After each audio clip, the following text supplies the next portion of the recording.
Bonjour, dans cette capsule vidéo, on va parler de Voltaire, l'auteur du conte philosophique Candide.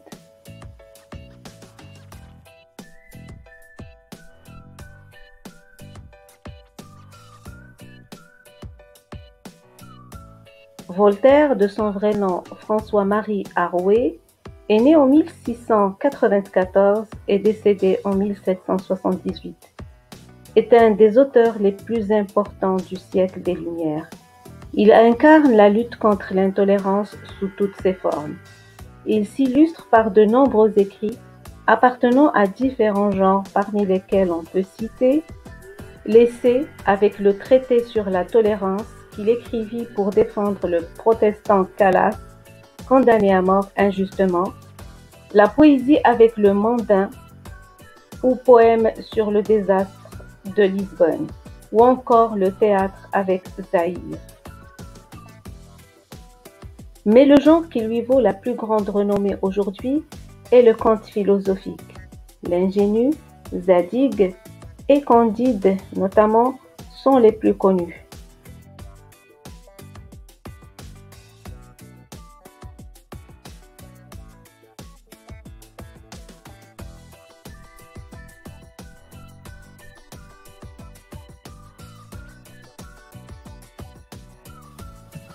Candide raconte l'itinéraire du jeune héros éponyme et ses nombreuses péripéties qui lui permettent de se confronter au mal, sous tous ses aspects, d'évoluer et de se détacher de la philosophie de son maître Pangloss.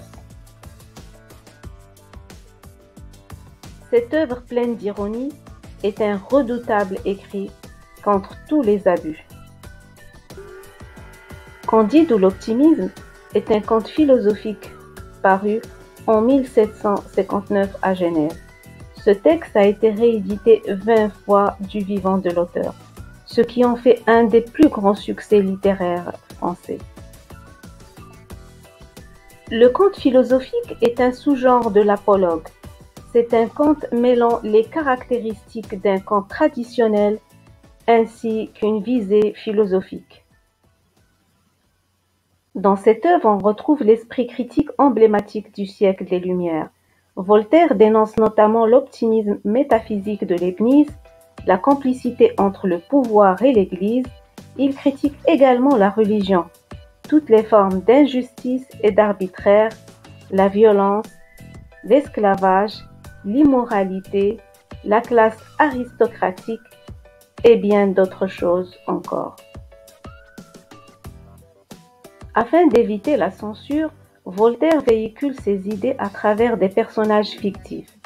En effet, ce texte relate les mésaventures de Candide, un jeune homme au début du roman très naïf qui est chassé du château du baron chez lequel il a été élevé à cause d'un baiser qu'il a donné à la fille de ce dernier.